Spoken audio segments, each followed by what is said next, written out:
Top Telugu TV పక్షాన ప్రేక్షకుల పక్షాన మా సంస్థ యాజమాన్య పక్షాన ముందుగా మీకు హృదయపూర్వక జన్మదిన శుభాకాంక్షలు. Thank you sir. దాదాపు శతాబ్దం పైగా ప్రజా జీవితంలో ఉన్నారు. ఈ ప్రజా జీవితంలో ఎంత ఒత్తిడిలో ఉన్నా ఎప్పుడూ చిరునవ్వుతూ ఉంటారు. ఆ చిరునవ్వు వెనుక రహస్యం ఏంటి? యాక్చువల్గా రాజకీయ నాయకుడు అనేవాడు అనేక రకాల సమస్యలు ఉంటాయి, కానీ ఆ సమస్యల్ని అధిగమించేవాడే నిజమైన రాజకీయ నాయకుడు.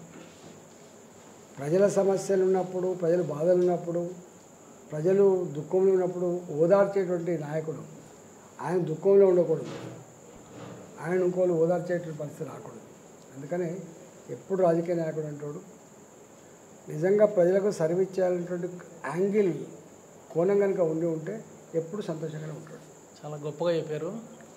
ఈరోజు ఉదయం నుంచి వేలాది మంది కార్యకర్తలు వచ్చి మిమ్మల్ని అభినందిస్తూ శాలువాలతో పూల బొకేలతో అభినందిస్తూ అలసిపోయి ఉన్నప్పుడు కూడా ఇంత ఓపికగా మాకు సమయం ఇస్తున్నారు.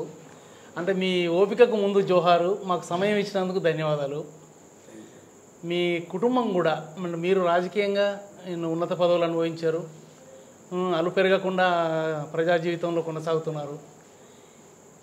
ఈ మీ కుటుంబం కూడా సేవా కార్యక్రమాల్లో బాగా నిమగ్నమై ఉంది. అంటే మీ ఇంత ప్రేరణ ఎట్లా వచ్చింది మీ కుటుంబానికి? యాక్చువల్గా మా ఇల్లు ఒక వ్యవసాయిక కుటుంబం. మా నాన్నగారు మా అమ్మ మంచి వ్యవసాయం చేసే కుటుంబంలో పుట్టినవాళ్ళు. ఆ కాలంలో అప్పుడప్పుడు కరువులు వచ్చేది, బాగా 2 సంవత్సరాలు 3 సార్లు కరువు వచ్చేది. కరువు వచ్చినప్పుడు ప్రజలు ఆకలితో ఉన్నప్పుడు, తాగే నీళ్ళు కూడా దొరకనప్పుడు మా ఇల్లు ఆనాడు ఏదైనా ఆకలితో ఉన్న వాళ్ళకు బియ్యం ఇచ్చి వాళ్ళకి ఇంత సపోర్ట్ చేసినటువంటి చరిత్ర అనాదిగా ఉంది. ఆ పరంపర మా అమ్మ కొనసాగించింది. ఆ పరంపర నాకు కొంచెం అంటుకుంది, నేను కొనసాగిస్తున్నాను. చాలా సంతోషం. మల్కాజిగిరి దేశంలోనే ఒక ప్రత్యేకత ఉన్నటువంటి నియోజకవర్గం, అతిపెద్ద నియోజకవర్గం దేశంలో. 30 లక్షలకు మంది పైగా ఓటర్లు ఇక్కడ ఉన్నారు.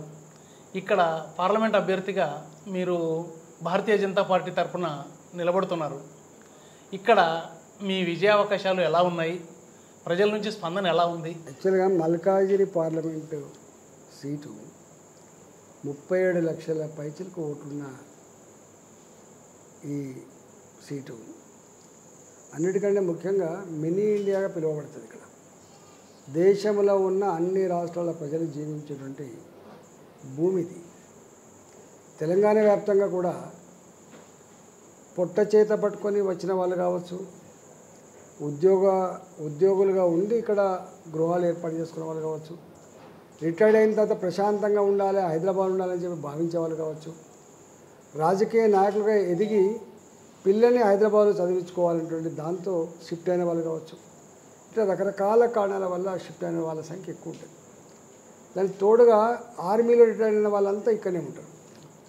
కేంద్ర ప్రభుత్వ సర్వీసులలో రిటైర్ అయిన వాళ్ళంతా కూడా హైదరాబాద్ ఉండాలని కోరుకుంటారు. కాబట్టి అంటే ఇన్ని రకాల ప్రజలు ఉండేటువంటి నియోజకవర్గం ఈ మల్కాయి నియోజకవర్గం. అంటే మొత్తం తెలంగాణలోనే చైతన్యానికి మారుపేరుగా ఉండే నియోజకవర్గం మల్కాగిరి. ఇంకా ఓల్డ్ సిటీస్ డిఫరెంట్, గ్రామీణ ప్రాంతాలు డిఫరెంట్, కానీ న్యూ ఎక్స్పాండెడ్ సిటీస్ డిఫరెంట్. అందువల్ల ఇది మినీ ఇండియాగా మొత్తం దేశంలో అత్యధిక ఓట్లు కలిగిన పార్లమెంట్ సీటుగా, చైతన్యవంతమైనటువంటి సీటుగా ఉంటుంది. అందువల్లనే నాలాంటి ఉద్యమకాడికి, నాలాంటి అంతో ఇంత ప్రజలకు సేవ చేసినటువంటి చరిత్ర కలిగిన వాడికి ఆ గుర్తింపు, ఆ గౌరవం ప్రజలు ఇస్తారు. కాబట్టి మల్కాజిగిరి పార్లమెంట్లో నేను గెలవగలనే విశ్వాసం నాకుంది. మల్కాజిగిరి అంటే దేశంలోని వివిధ ప్రాంతాల నుంచి వచ్చి ఇక్కడ ఉండడం అనేది భారతీయ జనతా పార్టీకి ఉత్తరాదిలో ఉన్నటువంటి అనుకూలత ఇక్కడ మీకు దోహదపడుతుంది అనుకుంటున్నారా? జనరల్గా మొదటి నుంచి కూడా నార్త్ ఇండియాలో భారతీయ జనతా పార్టీ ఎక్కువ పటిష్టంగా ఉండేది. ఈ మధ్యకాలంలో మోడీ గారు వచ్చిన తర్వాత సౌత్ ఇండియా, నార్త్ ఇండియా అనే తేడా లేకుండా ప్రజల ప్రేమలో, ప్రజల ఆశీర్వాదంలో ఎక్కడ కూడా తక్కువ కాలేదు. కాకపోతే ప్రాంతీయ పార్టీలు బలంగా ఉన్నటువంటి ఈ ప్రాంతాలలో కొంత గెలుపు దాకా రాకపోవచ్చు, కానీ ఓటు షేర్ పెంచుకోగలిగినాం. డెఫినెట్గా ఇక్కడ తెలంగాణ రాష్ట్రంలో కూడా భారతీయ జనతా పార్టీ మోడీ గారి గ్లామర్తో, మోడీ గారి మీద ఉన్నటువంటి మంచి పేరుతో ఇక్కడ కూడా రేపు విజయదుందుని ముగించబోతుంది. ఈ లోక్సభ ఎన్నికల సందర్భంగా మల్కాజిగిరి ప్రజలకు మీరు ఎలాంటి హామీ ఇవ్వబోతున్నారు? వారికి ఎలాంటి అభివృద్ధిని చూపించబోతున్నారు? మీది ఇచ్చే వాగ్దానం ఏంటి? అసలు నేను వాగ్దానం ఇవ్వడం ఏంటి?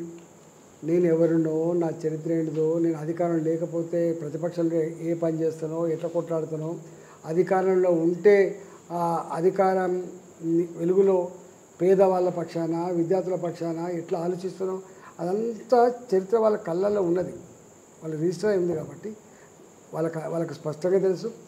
ఈయన భారతీయ జనతా పార్టీ ఎంపీగా గెలిస్తే కేంద్రంలో ఉండేది భారతీయ జనతా పార్టీ ప్రభుత్వమే కాబట్టి, న్యాచురల్గా సీనియర్ మోస్ట్ లీడర్ కాబట్టి ఈ నియోజకవర్గ అభివృద్ధి కోసం కేంద్ర ప్రభుత్వ పరిధిలో ఉంటున్న అన్ని పనులు చేయగలడు.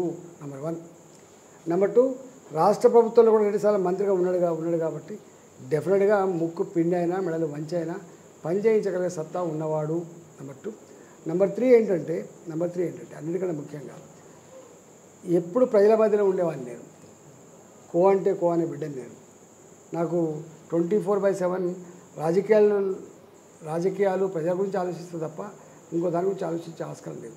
రాజకీయాలని నేను ప్రజలకు ఉపయోగపడేటువంటి ఒక ఫిలాసఫీ చూస్తే తప్ప ప్రజలను వేధించే ఫిలాసఫీగా, నేను నా డెవలప్మెంట్ ఫిలాసఫీగా చూసేవాడిని కాదు. కాబట్టి డెఫినెట్గా ప్రజలకి అన్న ఇక్కడే అందరికంటే ఎక్కువ ఇక్కడనే ఉంటాడు, స్థానికుడు 32 ఏళ్ళుగా ఇక్కడనే ఉన్నాడు కాబట్టి ఆయనకు అనేక రకాల అనుభవాలు ఉన్నాయి. కాబట్టి మాకేమైనా సమస్య వచ్చినా, మాకైనా ఆపద వచ్చినా తీర్చగలిగే శక్తి సంతరించుకున్నాడు అనే భావన స్పష్టంగా ఉంది. అందువల్ల నేను కొత్తగా హామీలు ఇవ్వాల్సింది ఏం లేదు. మల్కాజిగిరికి ఒక సెంటిమెంట్ ఉంది. ఇక్కడి నుంచి గెలిచిన వాళ్ళు ఉన్నత స్థానానికి వెళ్తారు అనేటువంటి ఒక నమ్మకం ఉంది. అదే ఆనవాయితీ ప్రకారం మీరు మల్కాజిగిరి నుంచి విజయం సాధించి కేబినెట్లో స్థానం దక్కించుకుంటారని చాలామంది నమ్ముతున్నారు. దీన్ని మీరు ఎలా చూస్తారు? నేను అంత సుదీర్ఘంగా ఆలోచించట్లేదు. నేను ఆలోచిస్తుంది కేవలం పార్లమెంట్ అభ్యర్థిగా గెలవాలని మాత్రమే ఆలోచిస్తున్నాను. ఇది నా పరిధి. నాకు బీఫామ్ ఇచ్చిండ్రు మా పార్టీ, గెలుచుకోవడం నా బాధ్యత. అక్కడ దాకా నేను ఆలోచిస్తున్నాను. ఆ తదుపరి ప్రభుత్వం వచ్చిన తర్వాత ఎవరు మంత్రులు ఉండాలి, ఏం చేయాలి, అది కేంద్ర పార్టీ చూసుకుంటే తప్ప నా పరిధి కాదు. ప్రధాని మోదీ ఇక్కడ వచ్చి స్వయంగా రోడ్ షోలో పాల్గొన్నారు, బహిరంగ సభల్లో మాట్లాడారు, మీతో అత్యంత చనువుగా ఉన్నారు. ప్రధాని మోదీ ఆశీస్సులు మీకు బలంగా ఉన్నాయని చెప్పేసి ప్రజలు నమ్ముతూ ఉన్నారు. మల్కాజిగిరి నుంచి పోటీ చేయడం కూడా ఈ సెంటిమెంట్కి దోహదం చేస్తుంది అనేటువంటి చాలామంది అనుకుంటున్నారు. అందుకోసం అది ప్రస్తావించాను. యాక్చువల్గా నేను టీఆర్ఎస్ నుంచి బీఆర్ఎస్కి వచ్చాను, బీజేపీకి వచ్చిన. టీఆర్ఎస్ నుంచి బీజేపీకి వచ్చిన. బీజేపీకి వచ్చినంత మాత్రాన నేను జూనియర్నను, అనుభవం లేనివాడినను ఉండదు. నా 22 సంవత్సరాల నా చరిత్ర అంతా కూడా మళ్ళీ పరిలోకి తీసుకోబడుతుంది. దానికి గుర్తింపు, గౌరవం ఉంటుంది. కాబట్టి న్యాచురల్ అతి కొద్ది మందిలో నేను ఒకరిని గుర్తింపు పొందిన. తెలంగాణ రాష్ట్రంలో అధికారులు రావాలని చెప్పి అనేక సంవత్సరాలుగా భారతీయ జనతా పార్టీ ఆలోచిస్తూ ఉంది. కాబట్టి ఆ ఆలోచనలో మోడీ గారు, అమిత్ షా గారు, నడ్డా గారు ఉన్నారు. కాబట్టి ఇక్కడ ఉండేటువంటి లీడర్షిప్ మీద, ఇక్కడ ఉన్న పరిస్థితుల మీద సంపూర్ణమైన అవగాహన లేకుండా అది అచీవ్మెంట్ అయ్యేటువంటి ఆస్కారం లేదు. కాబట్టి డెఫినెట్గా ఇక్కడ ఉన్న లీడర్షిప్ మీద సంపూర్ణమైన సమాచారం, అవగాహన ఉంటుంది పార్టీ. మల్కాజిగిరి నియోజకవర్గం నుంచి మీరు విజయం సాధించాలని, మీరు మరింత ఉన్నత స్థాయికి ఎదగాలని చెప్పేసి టాప్ తెలుగు టీవీ పక్షాన కోరుకుంటున్నాం. మాకు ఈ సమయం ఇచ్చినందుకు ధన్యవాదాలు. Thank you. సబ్స్క్రైబ్ చేయండి. Please do subscribe to. Please like, share and subscribe to top Telugu TV. Top Telugu TV. Top Telugu TV.